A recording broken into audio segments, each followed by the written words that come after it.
윤석열 대통령뿐만이 아니고 이틀 전부터 윤석열 대통령과 비공개 면담을 가졌던 홍준표 대구시장도 지금 윤 대통령을 지원 사격하고 있거든요. 네. 이 당대표 1인 시대 막 내렸고 당대표가 원내 사안에 관여하는 건 월권이다 이렇게 지적을 했습니다.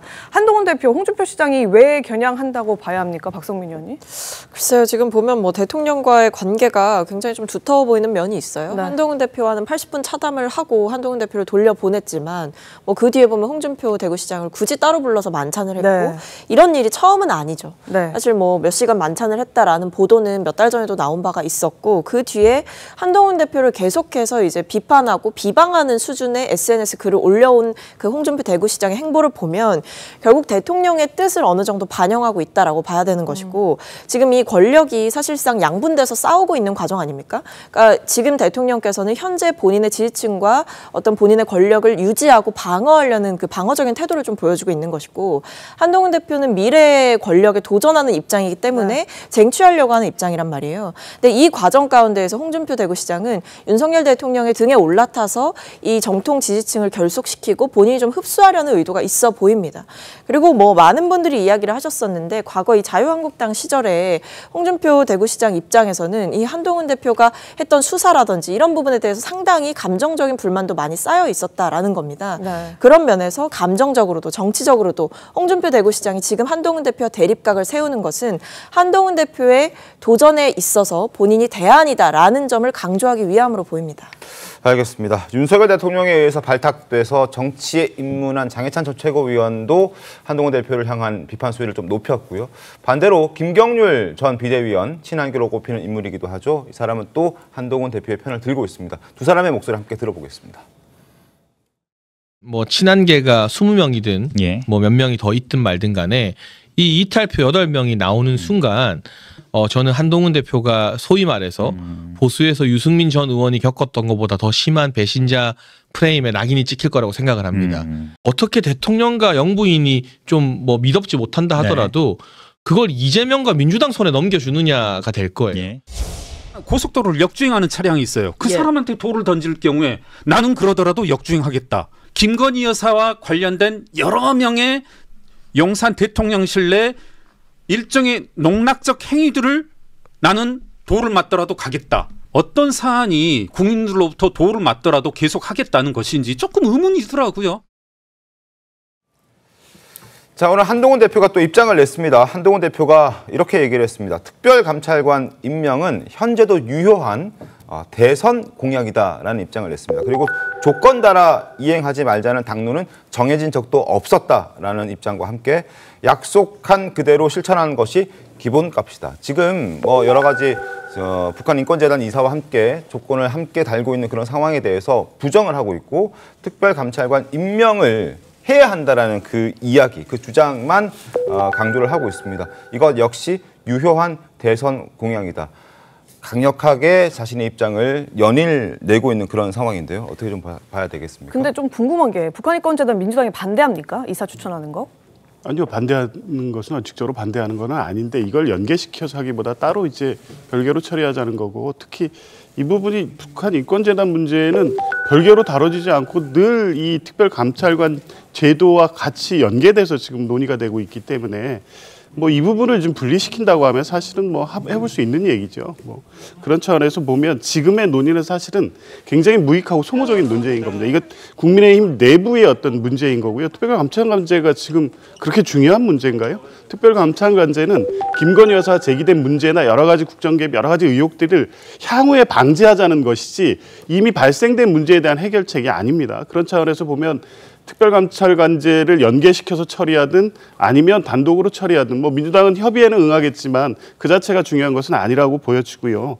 어찌됐든 뭐 한동훈 대표가 이 부분을 강조를 하고 있으니 당내에서 뭐 협의를 해갖고 온다고 하면 민주당은 뭐 그거에 맞춰서 처리를 하겠습니다만 북한인권재단 이사 추천 문제건 특별감찰관제 문제건 민주당의 입장에서는 현재 가장 중요한 문제, 선제적으로 풀어야 될 문제는 그 문제가 아님에도 불구하고 이걸 가지고 지금 내분을 치닫고 있고 이런 것이 지금 무슨 그렇게 큰 의미가 있을까 이런 생각은 좀 듭니다. 근데 사실 처음에는 특별감찰관 제도를 문재인 정권 때 이걸 임명해 달라고 당시 이제 자유한국당이 요청을 했었고 그 과정에서 못하겠다. 공수처장을 먼저 임명해야 된다. 같은 역할을 할 것이다. 그런 과정에서 북한인권재단 이사에 대한 얘기를 하나 추가가 되면서 지금 이게 계속 연결돼서 같이 가고 있는 상황이거든요. 처음에는 민주당이 거절했던 게 맞지 않나요? 거절했다기보다 당시 이제 공수처 출범이 우선순위에 가 있었으니까요. 네. 특별감찰관제가 도입은 됐지만 당시 박근혜 정부 당시에 김석수 특별감찰관이 실제 이석수? 예. 이석수 특별감찰관이 제대로 역할을 못하고 이게 제대로 기능이 발휘될 수 있겠느냐. 이 과정에서 이제 공수처 논의가 시작되고 네. 설치까지 이어진 겁니다. 그럼 공수처가 제대로 기능을 한다고 하면 굳이 이제 특별감찰관제가 필요하느냐 이런 회의론적 시각도 민주당에 있었던 거죠. 그러다 보니까 현재까지 이르게 된 건데 어쨌든 뭐 정치 상황이라든가 정권의 성격에 따라서 제도 운영에 대해서는 여러 가지 검토 여지가 다시 생기는 것이고 지금 지금 윤석열 정부 하에서는 이 특별감찰관제가 내부적으로 필요하다는 생각은 여권 내에서는 충분히 할 수 있다고 봅니다. 네. 뭐 민정수석실도 없애놓고 이제 지금 선택할 수 있는 것은 그것이니까 한동훈 대표 측에서 요구할 수 있는 것은 의미는 있다고 보이는데 민주당이 보기에는 이 논의를 가지고 지금 김건희 여사 문제가 덮어질 수도 없고 향후에도 특별감찰관제가 임명된다고 해서 지금의 김건희 여사의 여러 가지 제기되는 문제들이 해결될 수 있느냐 저는 그런 논의 회의적입니다. 어쨌든 민주당은 계속해서 특별감찰관보다는 특검이 돼야 된다라는 주장이신 거네요. 알겠습니다. 조기현 부위원장님께서 그 민주당이 북한인권재단 이사 추천을 반대하지 않는다고 하셨는데 8년간 추천을 안 했잖아요. 8년간 추천하지 않고 계속 방치하고 있는 걸 우리는 그런 걸 두 글자로 반대라고 합니다. 그리고 자 지금 북한이 우크라이나에 파병을 해서 17살, 18살 어린 소년들을 사기로 내몰고 있잖아요. 그런 것에 대해서 사실 민주당은 적극적으로 규탄하지 않고 있지 않습니까? 그런 태도를 봤을 때 저는 앞으로도 민주당이 북한인권재단 이사 추천 안 할 거라고 생각합니다. 그렇기 때문에 지금 한동훈 대표는 이 북한인권재단 이사 추천과 특별감찰관 추천을 더 이상 연기하지 말아야 된다는 겁니다. 왜냐하면은 계속 그걸 연기하고 있으면 국민들께서 보시기에 네. 특별감찰관을 공석으로 두려고 하는 것 아니냐라는 오해를 받기 때문에 그런 연결고리를 풀고 적극적으로 추천을 하겠다고 나서야 민심을 조금이라도 더 회복할 수 있다. 거기에 방점을 두는 것이죠. 근데 이제 사실 그 민주당이 지난번 통일부에서 그러니까 작년도에 네. 또 추천을 요구했어요. 그래서 국내심은 다 추천을 했습니다. 네. 그러니까 민주당만 남아 있는 거예요. 그래서 네. 출범을 못 하는 거예요. 북권 인권에 대해서 어떤 진흥행위를 하기 위한 재단인데 여야 합의 반대 한 표도 없이 출범한 북권 인권 재단에 대한 이사 추천을 안 하고 있는 거예요. 그러니까 북권 인권 재단 관련 활동을 맡고 있는 거고 그래서 원래대로라면 원래 모양새대로라면 민주당이 특별감찰관과 북한인권재단 이사를 연기하자고 나와야 되는 거예요. 그러니까 여당을 견제해야 되는 거니까 대통령을 견제해야 되는 거니까 근데 지금 여당에서 나오고 있는 거잖아요. 그러니까 이런 시국이 민주당이 워낙 추천 안 하기 때문에 한동훈 대표가 그런 칼을 꺼내 들었는데 한편 보면 한동훈 대표께 좀 아쉬운 부분이 이 부분이에요. 뭐냐면 특별감찰관 이거 추천하자라고 하게 되면 사실은 대통령실 입장에서는 반대하는 이런 구도가 형성된다는 거죠. 네. 그걸 강조되는 민주당 입장에서는 역이용할 수 있는 그런 어떤 정치 구도가 형성된다는 거예요. 그래서 제가 아까 말씀드린 대로 더 이상 이 논의는 이 정도로 했으니까 의총에서 결정하면 될 일이잖아요. 그러니까 왈가왈부하게 되면 국민적 시각에서 대통령실과 일부 국민의힘 의원들을 반대하는구나. 한동훈 대표와 몇몇 친한계 의원들은 이걸 하자고 강조하는구나. 이렇게 되는 거잖아요. 그다음에 또 하나는 자 민주당 입장에서 보면 이걸 안 받겠다는 거잖아요. 지금 특검을 가자는 거고 특별감찰관 이거 하지 않겠다. 네. 왜냐하면 국회 추천이기 때문에. 여야 의정 때도 똑같아요. 여야 의정 때도 의사들은 안 받겠다고 하는데 여당 내에서 또 내분이 일어났어요. 자 이런 식의 정치 공세에 역이용당할 수 있는 정치 상황은 계속 만들지 말자. 그러니까 이 정도로 각자의 의사가 표현됐으니까 최고 의사결정기구인 의원총회에서 결정하면 될 일이에요. 네, 알겠습니다. 이 윤석열 대통령과의 빈손 회동 이후에 한동훈 대표의 특별감찰관 추천으로 촉발된 여당 내 갈등의 끝 어떻게 될지 오늘 한동훈 대표 입장 보니까 조금 더 치열해지지 않을까 이렇게 예상이 되는데요. 네. 친윤계와 친한계 결코 질 수 없는 승부를 준비하고 있는 분위기입니다. 원내대표께서는 그 얘기만을 들으면 마치 국민의힘은 국회의원에 당선된 분들만의 당인 것처럼 생각이 되잖아요. 당 대표는 뭐 상관하지 말아라는 식으로 들릴 수가 있는데 우리 당이 집권 여당인 이유는 우리 당의 당원인 윤석열 대통령이 우리 당의 당원으로 남아있기 때문입니다. 비판할 때는 적어도 일정한 금도가 있어야 된다고 생각합니다. 그건 대단히 부적절한 발언이다. 당원 25조인가요? 보면요. 예. 당대표를 어떻게 얘기하고 있냐면 당무를 통할한다. 국어사전 찾아보면요. 모두 거느려 다스린다. 예. 이거예요. 이게 과연 대통령을 대통령으로 생각하는 태도냐. 이거는 무슨 정치가 아니죠. 검사 수사하듯이 생각 아닙니까? 김건희 여사 해법을 두고 양측이 치열한 수싸움이 시작됐습니다. 화면 함께 보겠습니다. 자, 화면 띄워주시죠. 친한계에서는 80만 명 모든 당원 투표 검토 중이다. 그러니까 당심은 지금 김건희 여사 문제를 해결해야 한다라는데 많은 당원들이 지지를 하고 있다. 나는 그 친한계 사람들은 그런 당원들을 등에 업고 있다라고 전략을 짜고 있는 것이고, 친윤계에서는 박수 추인이다. 자, 관례 깨고 표결을 검토하겠다.